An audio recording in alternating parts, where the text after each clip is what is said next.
welcome into the first ISU Bengals Coaches Show of the 22-23 academic year. Brandon Baney, joined by Idaho State head football coach Charlie Ragle on isubengals.com. Coach, thanks for coming. Well, I'm glad to be here. You showed up, so step one is out of the way. The easy part's out of the way. For sure.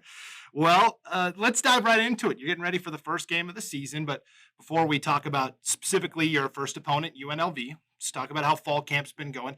I feel like you haven't been asked this question enough. Quarterback battle. Tyler Vanderwall named this starter. What went into the decision-making process there?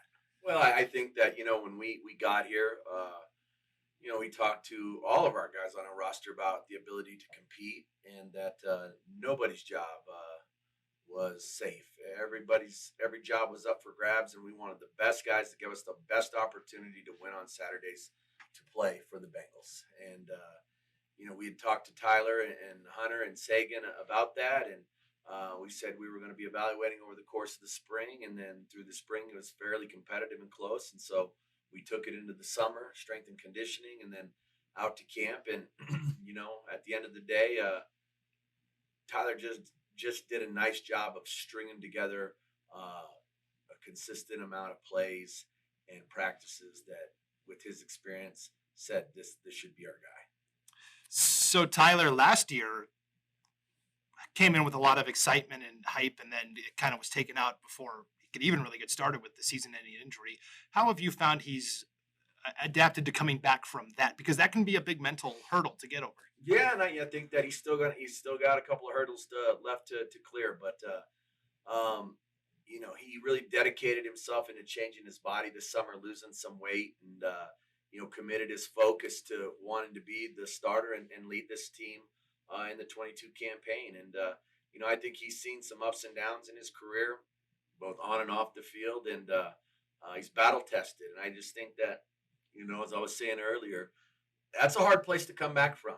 You're older, you've been doing this a while now, and you have a season-ending injury, and you got a pretty good young guy behind you, and a lot of doubt comes in, can creep into your head. New coaching staff, and all of a sudden, it's what am I doing this for? And I'm sure he had those thoughts on some days, but his ability to be resilient and continue to battle and come back out here over the course of the summer and fall camp and show us that he wants this job and he wants to lead this football team, I think that's pretty impressive.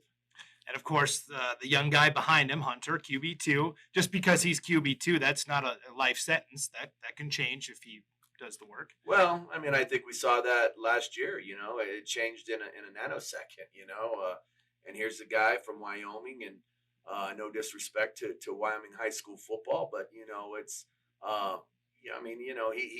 he wasn't as developed. And again, that's no disrespect to his coaches at all. But when you elevate from Wyoming high school football to Idaho State and to Division I football, and you're playing all of a sudden in a game against Nevada, those guys are moving a lot faster than the guys that you played against in high school. And so I think that he has a tremendous upside, and we expect him to play some football for us this fall in different situations and different packages. So that was the most hyped competition, or the one that got the most media attention. But I want to know from you, what was the most spirited, fierce position battle that you saw between guys that were competing for playing time? Well, I think when you start looking, there's two places there's really three that stand out in my mind. I think first, our defensive line, we feel like we've got a lot of guys there that we can rotate in and out and play. And I know our coach, our D-line coach, Coach Amy, feels real comfortable with 8-9 guys that he has there. So that's good. We've got some depth there. And so there's a good battle with the D linemen. I think the O linemen I wouldn't say necessarily but just trying to find the right guys and the continuity to get the best 5 guys to start for us. But then, if you're going to be a good football team, your 6th, 7th, and potentially your 8th offensive linemen have to be able to play and be interchangeable. And so I think that was another one. And then we feel like we've got some pretty good receivers. We've got some length and some speed, and we're really excited to see what those guys can do, and I think it's going to be fun to watch them. So you mentioned the word interchangeable, especially on the offensive line. How much shuffling around was there? Was there a guy who was at left tackle one session and then maybe right guard the next? How much of that versatility do you have? Yeah, I think Coach Payne tries to dual train those guys. Whether it's guard center or guard tackle, so that we're always playing the best available. In other words, we don't want to pigeonhole this guy at tackle, and that's all he prepares to play as tackle. And then we lose a guard. Knock on wood that doesn't happen. And then the best player that we could put in there is that tackle, and he's never taken any reps at guard. So it's imperative for us to work those guys in different spots and make sure that if they're called upon, that we have the best 5 players in the game. On the defensive line, it can fluctuate. There can be guys that know the interior and the edge, but typically guys have their role because they're so different in terms of responsibilities, right?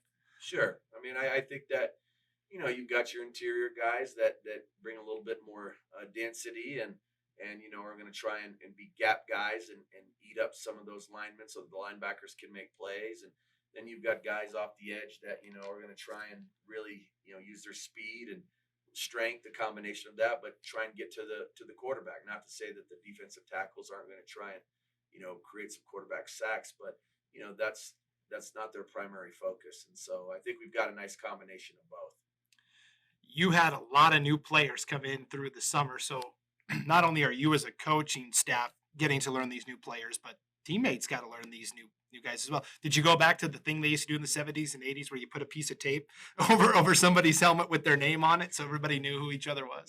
We didn't do that, but we spent a lot of time in our meetings in the evenings, having our players get up and introduce themselves, and we did something that we call family talk, and 5, 6, 7 guys a night would get up, talk about where they're from, high schools they went to, just about their life and who they are. And then we would take 3, 4, 5 questions from the audience, which the other players, and really just give our players a chance to get to know one another. And I talk about it all the time. I think that's the biggest thing when I got here is, I inherited a team that didn't know each other. And there's a lot of different reasons for that. I think COVID played a big factor in it. And, so it just, wrong, right, or, indifferent. At the end of the day, we needed to become a closer knit team, and we've really worked on doing that. And then, to your point, adding several new players, that was challenging, and it's still challenging. We're still working through that, but you only got a month, and you've got to get them ready to go and try and create that cohesion with the new guys. And the thing that does it the best is winning. Yeah.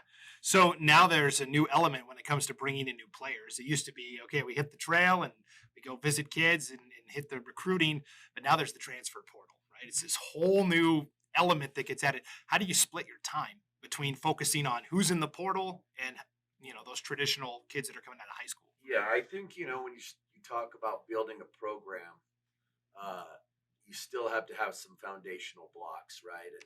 And that's where the high school kids, and kind of, to your point, hitting the trail, so to speak. You still have to do that. But I think the thing that you have to do in life is you have to evolve, and I say it all the time when I talk. My dad, asked me to tell him the story one time about a dinosaur. I'm giving you a quick version here, but basically he said, I blurted out that they're extinct, and he snatched me by my shirt and was like, "And you will be too in life if you can't adapt and adjust." And the game of college football is changing. You can't be a dinosaur, and I hope that we don't have to take the approach every year that we did this year with almost a shotgun mentality.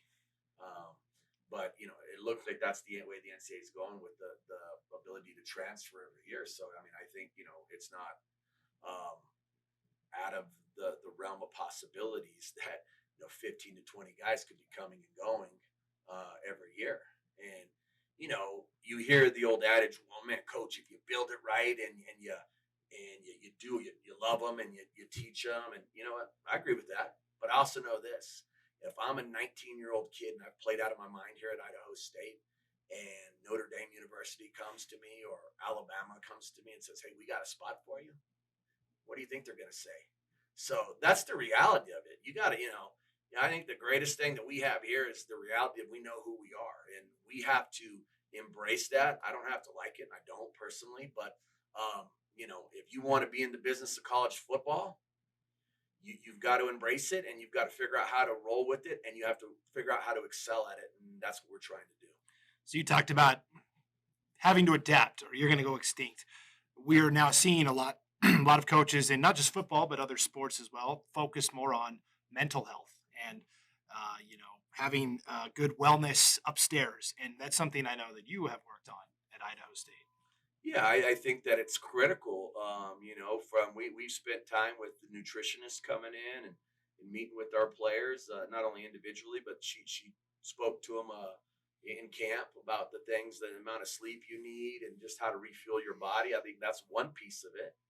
And then there's the second piece, which is mental coaching, and we had a great speaker come in, and she did a fantastic job of just talking. She's a former coach herself, and I think she really resonated with the players because she'd been there from a coaching standpoint, and she wasn't up there just giving them plush, boo boo boo, jibber jabber. I mean, she was talking real stuff from a coach's perspective with the science of motivation behind it. And I think that really hit home with our kids, and it's a different game now. And you've got to use every tool you've got in your toolbox to get these kids to play at the highest level possible. Definitely. So you talked about coming in and changing the culture. This is a program that's been down for a couple of years. How do you start chipping away at that? How do you go about building this back up? Very kind of you. A couple of years. It's been a long time that this program has been down. I'm not gonna shy away from it because I told them when they hired me, if you want to make the change, we have to do the things that change requires in order for us to have a different result. And I'm not scared to tell anybody that. You can't keep doing the same things that ISU's been doing here and expect a different results. I believe if you look that up in Webster's, it's called insanity. And so, it's small victories every day. That's what we talk about.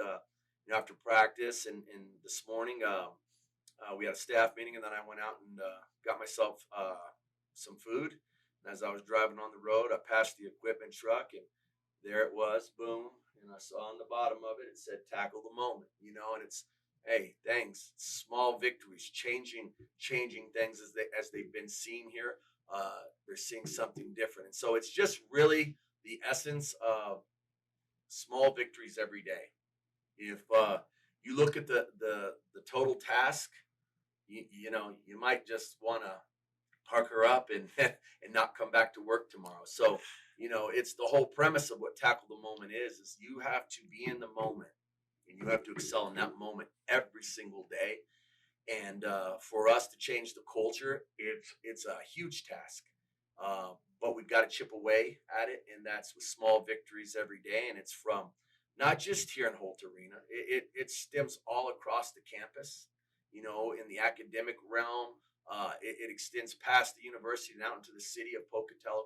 If people want this to change, they've got to be a part of the solution, and that's fans coming out when we play Central Arkansas and packing this thing and giving us a home field advantage. And I understand we have to win in order to have them keep coming back. But right now, this is a new era, and we need their support. And it's just little things like that we have to do in order to change this culture day by day. Yeah, you've described it as the honeymoon period, right? New coach, new excitement, a shot in the arm for the program, and that gets the fans excited. But then, like real life honeymoons and marriages, you got to start putting the work in, right? There's no doubt about it. And I think that, we joked on Saturday after our mock game, and we got done working, and it was early evening, and a handful of my coaches and ourselves, we decided to go out and grab a bite and a drink, and we looked around and we said, well, probably enjoy this. This is the last time we'll be able to come out in public and not take some abuse. So, that's par for the course. I think that when you look at any marriage, the first part of a marriage is a physical attraction, no matter what anybody says. That's the reality of it. And then, there better be some substance and some give and take in that marriage if you're going to sustain it. And in order to sustain it for a long period of time and be nurturing and successful, you got to give more than you take. And I know that myself and the staff will give everything we've got to change this program. But we're going to need some, help coming back our way, and the administration, the city of Pocatello, the student body.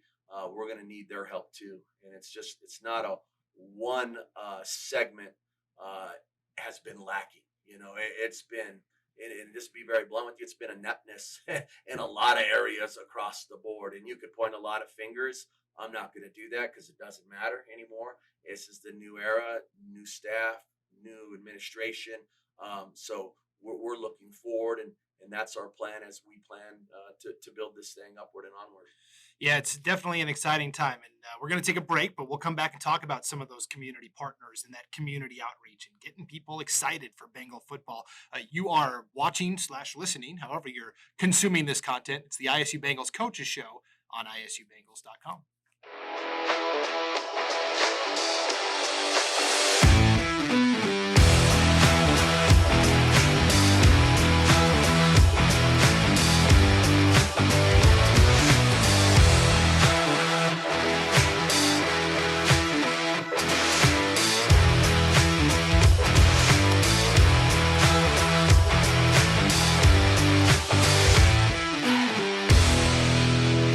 Back to the ISU Bengals Coaches Show on isubengals.com. Brandon Baney with first-year Idaho State football coach Charlie Ragle. So before the break, we were talking about, the community partners that are vital to a college football program. And in a lot of ways, it's the lifeblood of the program. So what have you found as you've gone out in Pocatello and maybe East Idaho, the reception from the fans, the business leaders in our community?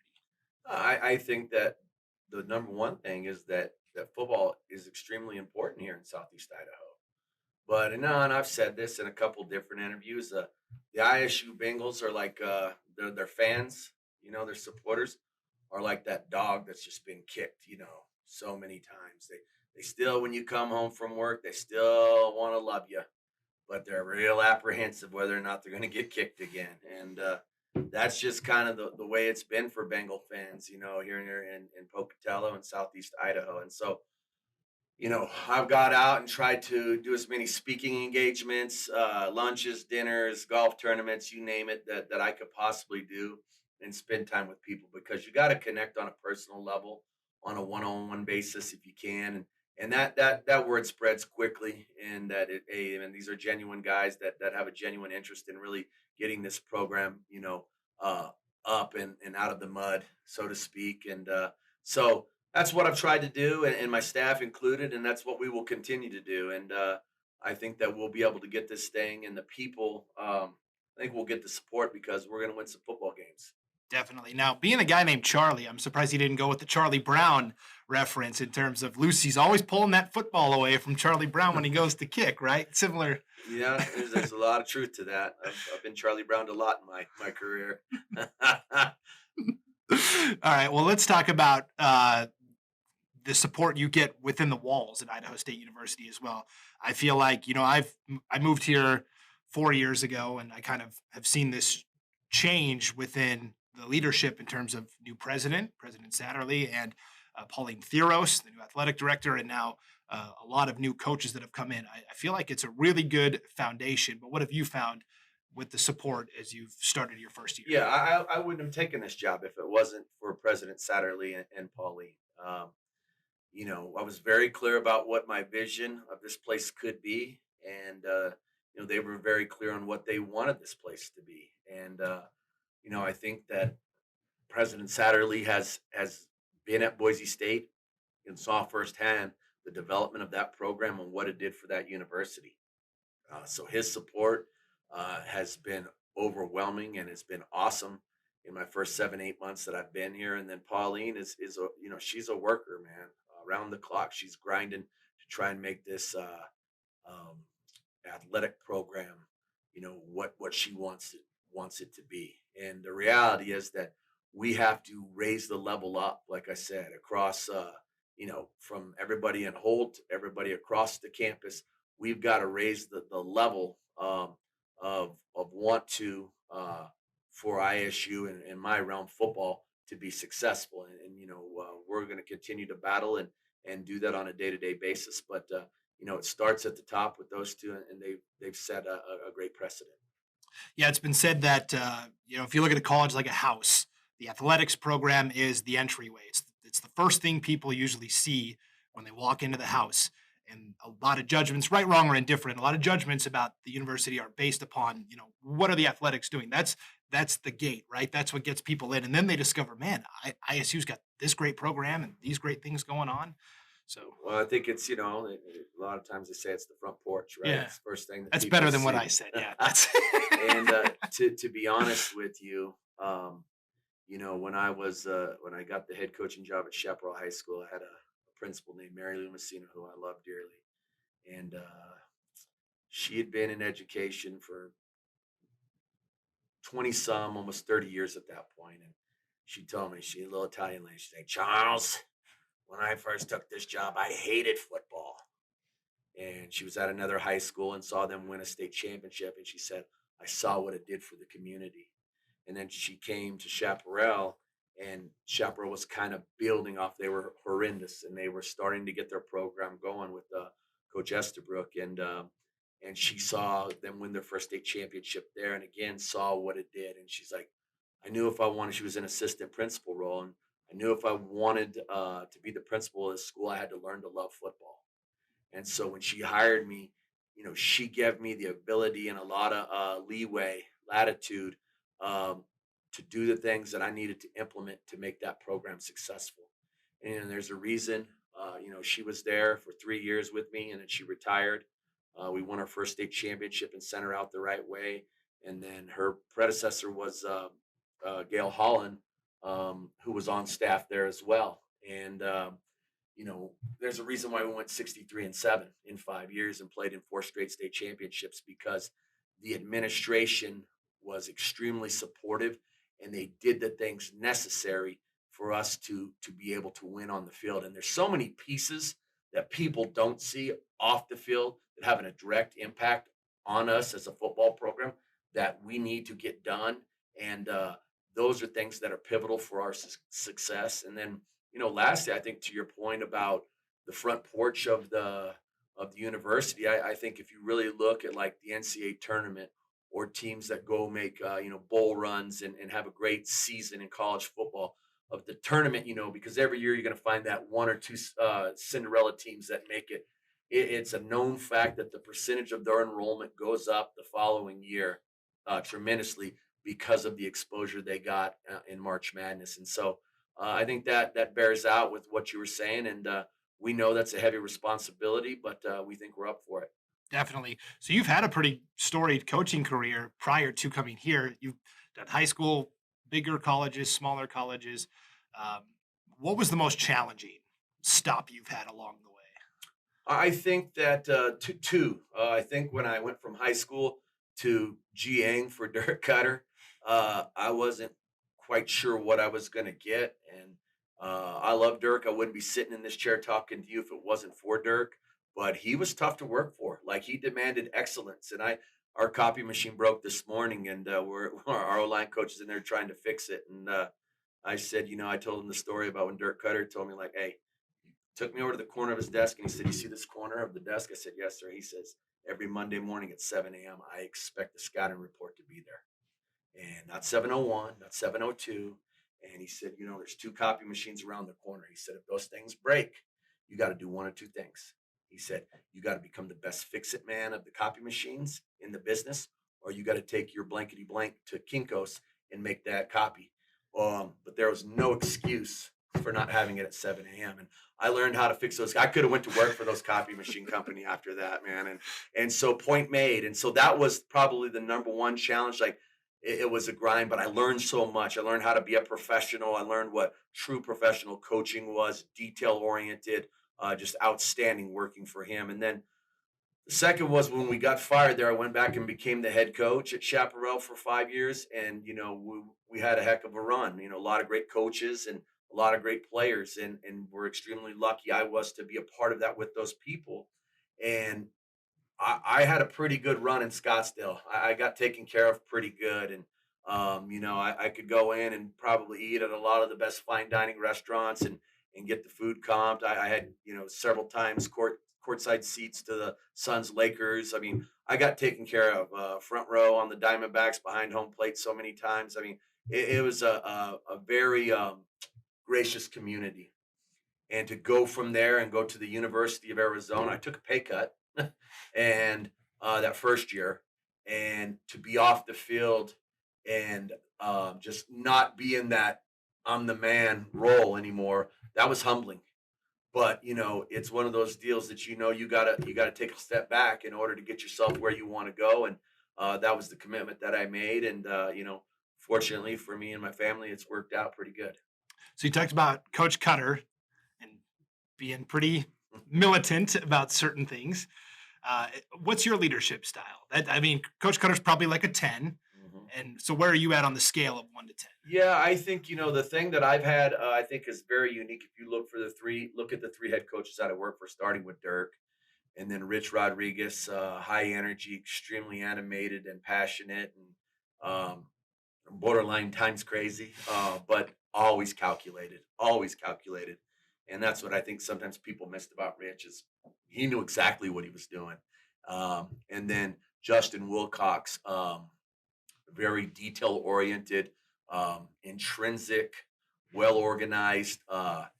Justin didn't do anything without thinking it out first. And so I think that I have had a very good um, just tutelage of a lot of different ways about being successful. And so I like to think of myself as a hybrid, of all of those guys, because I got some fire and passion that I've had since birth. You know, I'd like to think I've got some decent organizational skills and the professionalism I picked up from Dirk. And then I really, in my latter part of the career here, with Justin, I just really learned, how to study football at a high level and understand what really being prepared does for you, and having your kids prepared. The FBI, we talk about that all the time, the football intelligence, raising the football IQ of your football team, and having those expectations that they are going to meet those standards. And I think it's all of those things. And so that's kind of me in a nutshell, just kind of rolled up into one with all those three guys.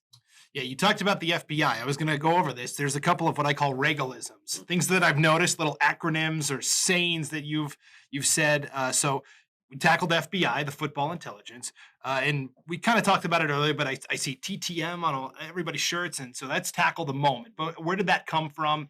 What does it mean? Well, about 8 years ago, we were sitting outside of the patio in Tucson, and just enjoying the weather, and talking about some of the coaches. And I just, we were talking about I wanted to become a head coach, and I started thinking about what did the coaches said? Well, if you were the head coach of such and such school tomorrow, what would you do? What would your program be about? And I'm like, well, I know in my head what I want to be about, but like if an AD asked me that, like, I got to be able to articulate it. And so that question just kind of gnawed at me for a couple days, and I started thinking about it. And, went back to my days at Chaparral, where we had kind of coined the slogan, that Oregon was using and other schools, right? Win the day. And then as I really started thinking about that, um, I saw the kids, and with the kids that we coach this day and age, they've got so much coming at them so fast, from social media to classes online to just everything is in their face. And I'm like, well, heck, man, to win the day, that's like almost like a dog year now, So I was like, we got to break it down to smaller terms, smaller objectives, and small victories. And so that's where it came to me. It just kind of hit me one day. Obviously, we play football, so the tackle, right, is a play on words. And so it's about moments. And, then I really got into this and looking at the evolution and studying it. And then, I spent time, there at Keller, as I mentioned, and Justin Wilcox, we talked about, hey, man, in a course of a day, and I did some research on this after he told me this, you make 31,000 conscious or unconscious decisions, whether you know it or not, right? And so it's like we talk about that with our guys. That's a lot of decisions over the course of the day. How many of those can you stack on top of each other as good decisions? And obviously, the more you stack, the better opportunity you got not only to to win the moment, but to win the day.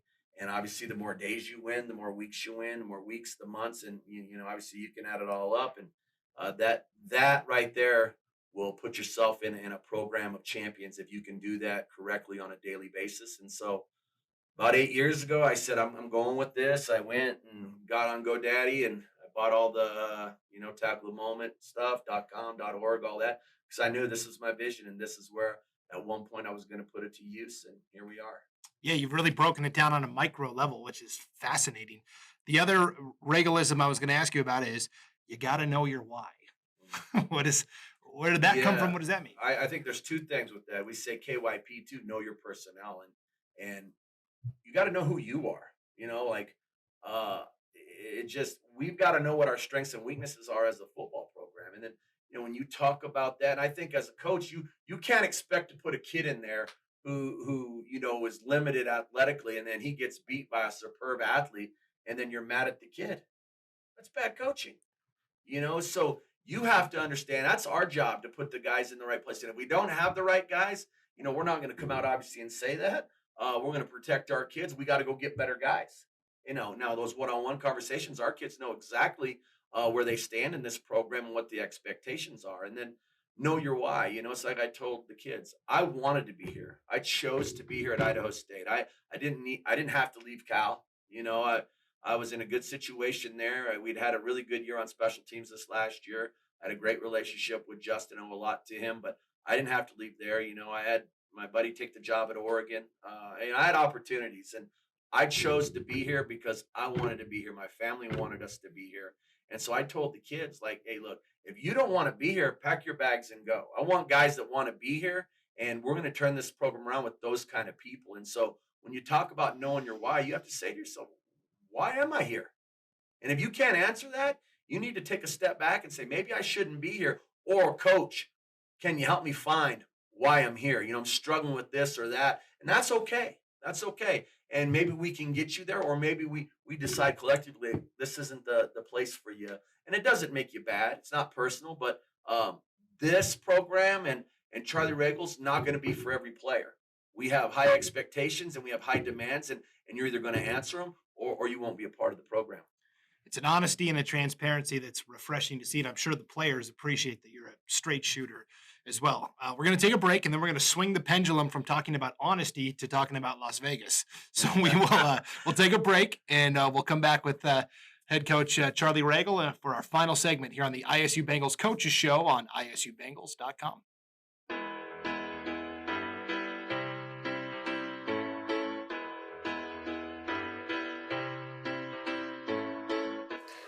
The song If I Didn't Love You by Jason Aldean and Carrie Underwood. Me and my roommates always jam out to that song, and it's always a fun time. Only Love Can Hurt Like This by my girl Paloma. I'm a big Morgan Wallen fan right now, so probably anything from his new Dangerous album. Hotel Room Service by Pitbull. Right now it's I Ain't Worried About It by One Republic from Top Gun. Any Christmas song. Any time of the year? Any time of the year. Well, one of my favorite pregame songs is Dreams and Nightmares by Meek Mill. Also because the Philadelphia Eagles Super Bowl winning team, that was their song. So I was able to go to the parade after they won, and that song was playing everywhere, and it was just an amazing experience and atmosphere. Summer Love by Justin Timberlake. Currently, Heads Carolina by Cole Swindell. I like Letterman by Netton Evans, I think. Okay, yeah, the sea shanty? Yeah, that one. I have so many. Probably All I Do Is Win. It's a banger.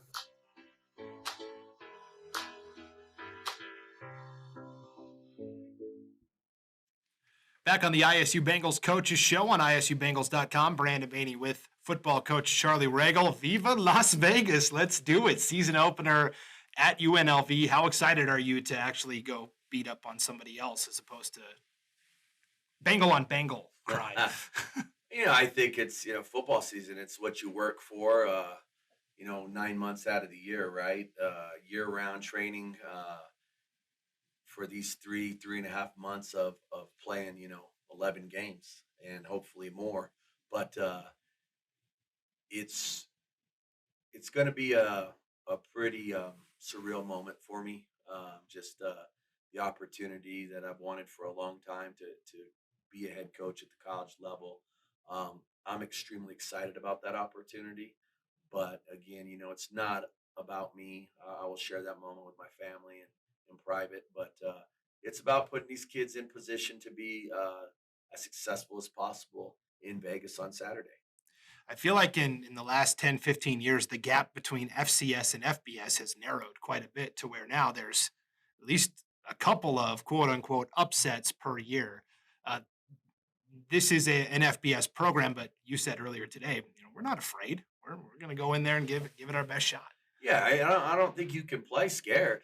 I mean, I told these guys, you're scared, go buy a dog.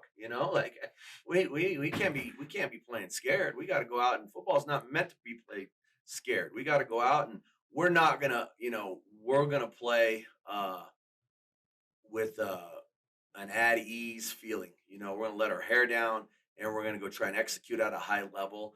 And if we make mistakes, that's okay. Get back up, and we'll go at it the next time. But we're not going to call the game scared. We're not going to coach it scared. And I'm sure as heck hope our players don't play scared because they know what the expectation is. And we know we've got our work cut out for us. This is it's a good football team. I know their record was, not what people probably in Las Vegas expected last year. But if you watch them and study them, like I've said, their games, I think they lost 5 games, by extremely close margin. And so that record could have been tipped a totally different way. The margins for winning and losing in college football are so small. And so for us, we know that we've got an uphill battle playing an FBS program, a Mountain West program. And but again, we're up for the challenge, and we're going to find out a lot about our football team and where we're at, quite frankly. Yeah, when you get into Big Sky Conference play, I feel like the game plans become a little more specific about this team doesn't do this well and we can exploit that. With it being the first game and UNLV, a team you're not going to see again, is it more about, hey, let's run our stuff and see how we execute it and not worry about what they're doing?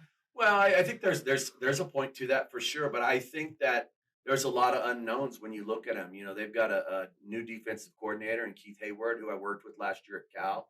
They have a new offensive coordinator that came from the Raiders. So, I mean, two brand new coordinators, a bevy of transfer players like ourselves. And so it's kind of like, a boxing match when you get out there early on and they're kind of filling out the opponent before they start to throw those bombs.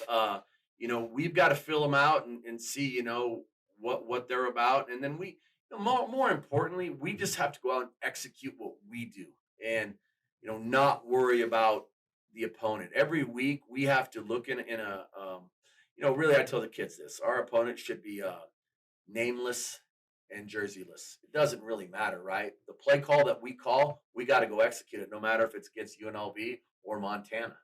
And so, I think sometimes when you get caught up in the opponent that you're playing, that's when you don't execute at a high level. So we're going to go out and just try and see really what we've got as a football team and who can execute at a high level.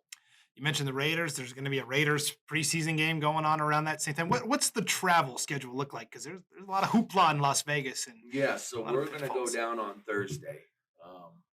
We're bussing down on this trip, which I was not happy about. But the contract is already set up before I got here, and so it's good for our guys, to make the drive and the bond and just the unity. There's something to be said for that. But because of that, we're going to go down on Thursday. And so we'll be down there for 2 nights and be able to get acclimated a little bit better. And we'll work out Thursday and Friday at a high school there that we've got planned. And obviously we've got a pretty tight schedule and everything that we want to get accomplished on Thursday and Friday before we play the game on Saturday. But these guys know we're going down there. We're not going to see the sights. We're not going to New York to ride the roller coaster. We're going down there to win a football game, and this will be a business trip. How many guys do you anticipate playing? It's going to be hot. It's going to be, this time of year, hydration is going to be key. And I feel like you always start playing more guys, and then it whittles down as you get.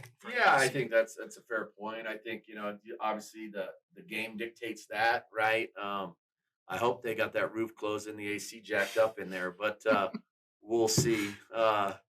Yeah, I just think, I think the game will dictate a lot of that, of how many guys play. But, that's one that will probably be a game time decision, quarter to quarter decision on how many guys end up playing. For sure. So we've heard a lot about Vanderwall and Josh Alford and Wallace. Give Bengal fans one player that's kind of flown under or it can be a couple that have flown under the radar that they should keep an eye out for on Saturday. Well, I think Cyrus Wallace on offense is a steal. I've said that a couple times. I think he's gonna show some real flashes over the course of this season. I'm excited about him. And then I think on defense, a guy that has just worked tremendously in the offseason and is playing at a high level is Cortland Horton. Idaho kid, great story. We put him on a full ride scholarship after spring, and he's kind of the epitome of what we want our program to be like. And he's a worker in the classroom, in the weight room, and on the field. And I think you're going to see great things from him this season. Yeah, you mentioned Horton, Idaho kid. That was a priority for you, wasn't it, to go out to these local high schools? It is. I mean, and at the end of the day, what I always tell, I laugh about this because when I was at the University of Arizona, I was the local recruiter, right? And the local recruiter, he's never good enough. You know what I mean? You never take enough local kids, and I certainly respect that. And I'm all about taking Idaho kids. And, I think there was a gentleman at my press conference. I hope to run into him again one day. I think he asked me about 3 separate times in 3 separate ways if I was going to recruit Idaho kids. And, I tried to be very polite. And, it was my first press conference. And finally, on the 3rd time, I said to him, I'm all about, taking Idaho kids and we're going to recruit the heck out of Idaho. And I truly mean that. I truly, truly mean that. But at the same time, those kids have to be able to help us win football games. If we go 3-9 and nobody's going to stand up and say, well, man, they're 3-9, but they got a lot of Idaho kids on their roster. People want to win. And so we've got to take the best kids that give us the best chance to win. Now, I do believe that there's a bunch of kids in the state of Idaho that can help you win at the FCS level. I agree. And then you supplement it with players from those other states, right? Exactly. And that's, where you go out and you get your, like you said, other players from other states that we've kind of made our areas. And then, we'll try and fill up some of those spots with older guys, JUCO and some from the transfer portal. And I'm excited to see these non-Idaho players come and become Idaho players, right? Because now they're here in Idaho and playing for Idaho State. So, well, I think the one thing you see a lot of, right, when you walk around town and you talk to people, I mean, there's a lot of guys that came here to play football at ISU that are still here. I think that's a testament to what a great state this is, and just the ability to do so many things. The outdoors are fantastic, as we know. Most of the year the weather's fantastic, and so I think this is a special place, and that's why I brought my family here, and I'm the head coach at ISU. All right, last question. This is the most important one we'll get to today. Since you are now in the Spud State, what is your preferred way to eat a potato? Is it mashed? Is it baked? All the toppings? What's your favorite potato? Man, I'm gonna throw you for a loop here. I like the old just hash browns, some good old extra crispy hash browns. A little ketchup, man, and I'm on my way. You had me until you said ketchup. Ketchup and breakfast don't mix. Oh, man, I just had an omelet, too, today. Shout out to Jerry's. I had a little ketchup, a little sour cream on it. It was fantastic. A little Spanish omelet. Delicious. All right. Well, hopefully you're able to come back, and food always tastes better after a win. So we'll see how you do down in that is true. Down at UNLV. Football coach Charlie Ragle, thanks for joining us here on the ISU Bengals Coaches Show. Appreciate you, Brandon. Thanks. All right, we'll take a break, and we'll come on back with more exciting Bengal news right after this on ISUBengals.com. Rise and shine, Bengal Nation. With the Prepare to Roar campaign now underway, I'm here to remind you that the time is now to invest in ISU athletics. For those of you who have already given to a campaign this year, thank you. On behalf of all of our student athletes, coaches, and staff, I'm asking you to make a gift to Prepare to Roar to help unlock challenge dollars that our department and our teams need to compete at the championship level. When I talk about our student athletes, I can say with pride that they stand out for their steadfast commitment to becoming leaders and mentors, not just on the field. They are championship caliber individuals. These same young men and women, they're counting on you to back them during this campaign. It is vital that every player and every team has access to the tools necessary to help them perform at the absolute highest level in competition, the classroom, and our community. Whether you choose to donate to one of the 10 different sport clubs, strength and conditioning, nutrition, or the Champions Fund, know that you are helping lay the foundation for enriching the experience for all Bengal student athletes. Securing immediate use funds helps ensure Idaho State will compete for and win Big Sky championships. So please consider making a gift and investing in the future of Idaho State athletics. The Bengals are counting on you. Roar, Bengals, roar.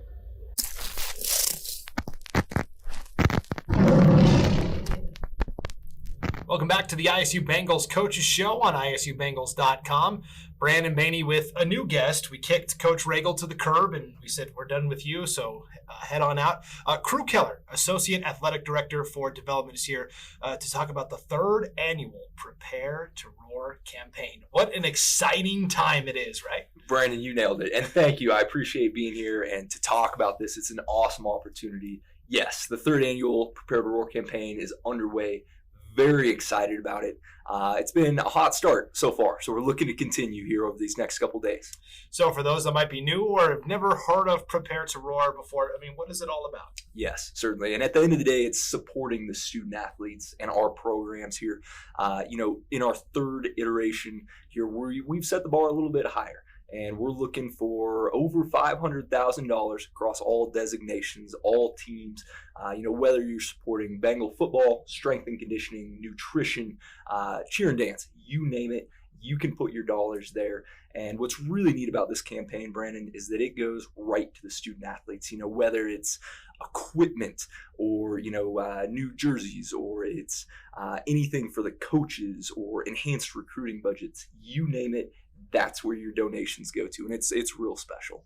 Coach Ragle brings up this analogy all the time about the dog that's been kicked constantly, and the dog wants to help, but it's a little apprehensive. And I think people in the past have said, "Well, where's my money really going? Is it just going into this big money pit?" But this is, you can really drill down specifically where you want to allocate your donation dollars. Correct, and you nailed it on the head, Brandon. And you're exactly right. Say for example, you wanted to give to the volleyball program with the Match Point Club. Whether you're giving $10, $1,000, anywhere in between, you're helping Coach Carter and his program purchase anything from new volleyballs to enhancements in their locker room, from nameplates to upgrades, even to new software to allow them to really get the most out of their practice time, and then even when they're viewing and scouting competition too. So when you're making a donation to the Prepare to Roar campaign, you have a direct impact on not just the experience the student athletes receive, but also the on-field product that our coaches can put together. How important is that? Because you have to keep up with what your competitors in the Big Sky Conference are doing, right? If other Big Sky schools are fundraising for facilities and equipment and things, you got to keep pace, right? Exactly. And you nailed it on the head. And that's it's a tough game to play at times. We have some rivals in the Big Sky who have great facilities, and they've got programs who, they have every resource at their fingertips. And so, that's kind of what we're setting out to do with this campaign, is to make sure that each of our coaches and each program really have the tools, again, that they need to be successful, whether it's recruiting student athletes, making sure that it's a great experience for them, practicing, playing, traveling, making sure that they're taken care of on the competitive field of play, but also just as student athletes in general. And that's what's awesome about this campaign, is every donation goes right to that. So what are the different designations? How many different places can people donate to? Yes, great question. So you can give to every one of our sport clubs, everywhere from volleyball to football to women's soccer, women's golf, you name it. Every team is an option.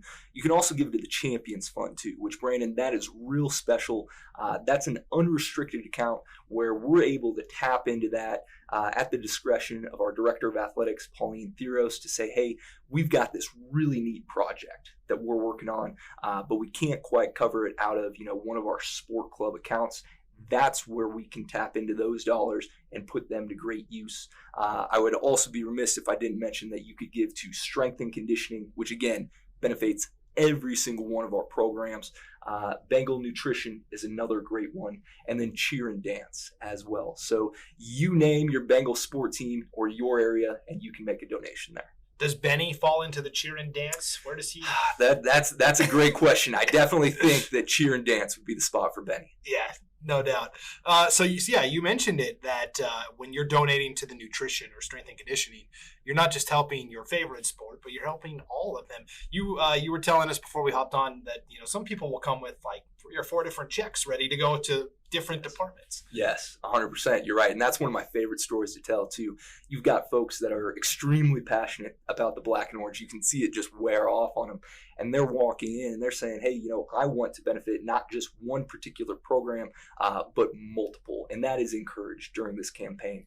I certainly would not want anyone to feel like, hey, I can only make one gift. No, we encourage you to make sure that you're supporting every one of your Bengal athletics passions. And so, yes, please support them all. And I will also mention that there is added incentive to being donor-based as well as dollar-based here. Splitting your donation up into multiple gifts is huge. It can do a lot to unlock some challenges that we've got for the department, but then also help, particular causes reach their goal. And again, that's just little things like that that can really go a long way. So you've mentioned opening day of the fundraiser. You're off to a hot start, but it's not a sprint. It's a marathon, right? It's nice to sprint on that first lap, but you got to make sure you got enough gas left in the tank to get through the next 3 laps as well. So how do you go about doing that? Yeah, exactly. And great question. So in addition to the different donor-based challenges, we have matching opportunities too, which are huge. And we really want to thank our generous donors who have stepped up to contribute in that fashion. Because again, whether you're given $5, $10, $1,000, it's matched every single time, which is huge. But in addition to that, we also have team-based challenges. So each team has a goal, and it's different for each program. Football, for example, they've got a goal of raising $100,000, whereas softball, they're looking to raise $10,000. The first team to reach their goal gets an unlockable gift for that program. So again, you want to get to the finish line first. We have a few teams who are right there today as we speak. But then again, there's other programs that are right in the mix. And even if you don't finish first, they're still going to be awarded a gift if they reach their goal, day 2, day 3, day 4. So there's different opportunities to incentivize folks to continue to participate, even if they missed out today. I know a lot of the coaches here are very competitive, and I know they want to be the first program to reach that goal, because then they get to talk a little smack to all the other coaches, right? Exactly.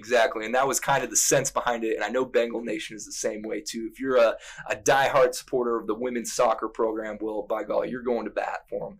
And I know our coaches are too. And those have been fun conversations to have, Brandon, because they're eager to get out there, make some phone calls, have some connections, and say, hey, there's never been a better time to pay it forward to ISU athletics and their particular program. And yeah, like you mentioned, having that kind of cherry on top, that gold at the end of the tunnel that they can unlock, that's huge for them. Because like you said, everybody loves to compete, and that is very true of our coaches. Yeah, what's the level of excitement been in Bengal Nation? All the great donors that have already lined up to give here on the first day. Yes, no, it has been very exciting. We're very thankful for them because we've done a few things differently this year. Again, we saw opportunities to really level up what we're doing, and we've seen tremendous support day one. Like I mentioned earlier, we crushed that 75 donors very early on, and I'm very optimistic that we're going to get that next bar, 150 donors, very soon as well. So again, I think Bengal Nation is very excited about this. They're eager, again, to get involved and to really make sure that they're making their impact felt on Bengal athletics. And again, we couldn't be more grateful. It's the 3rd annual Prepare to Roar campaign. We're talking to Crew Keller, Associate AD for Development here at Idaho State University. So how long does the campaign last? Yes, great question. So we started on Monday, August 22nd, yesterday, and it goes through Friday, September 2nd. So we're looking at 12 days. Again, certainly not a sprint, but also not a marathon. It's kind of an in-between, like an 800-meter, if you will. So we're looking over the course of those 12 days, again, to reach $500,000.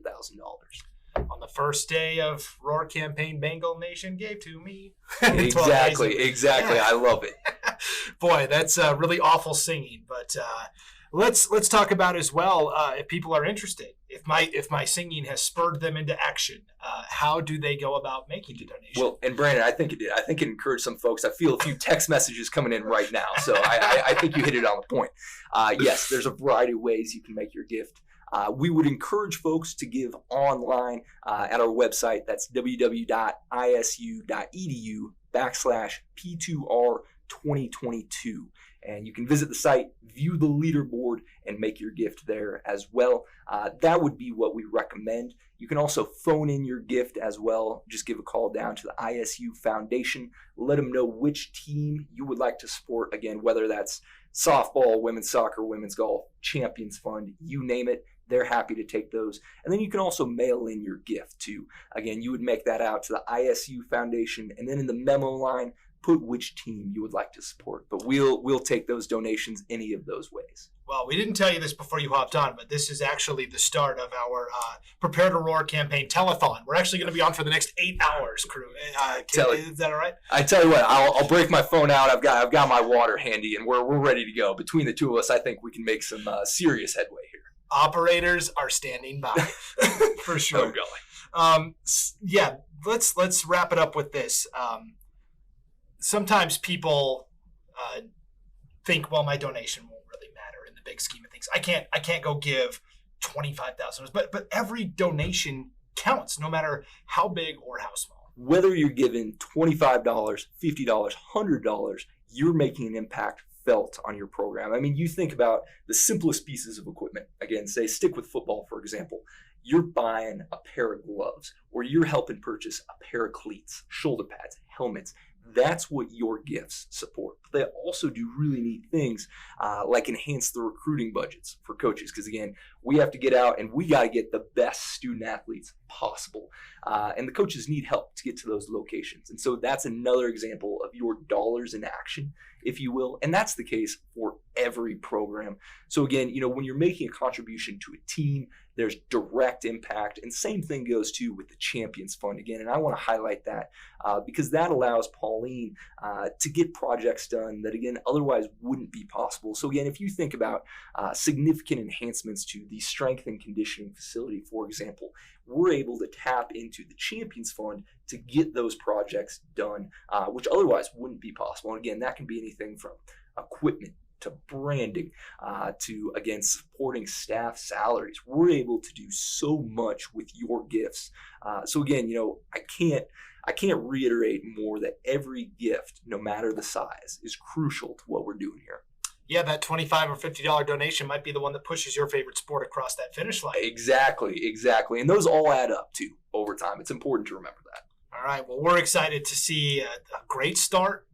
I want to check back in at the end and see how we did because you've set some really ambitious but attainable goals. Exactly. And I would agree with that. We certainly want to push ourselves because I think there's a lot of hope for the future here. And I think that we can knock this campaign out of the park. We're off to a great start. We just have to hang strong. And again, we're going to have different incentives throughout the campaign, again, to highlight that every gift, no matter the size, makes a difference.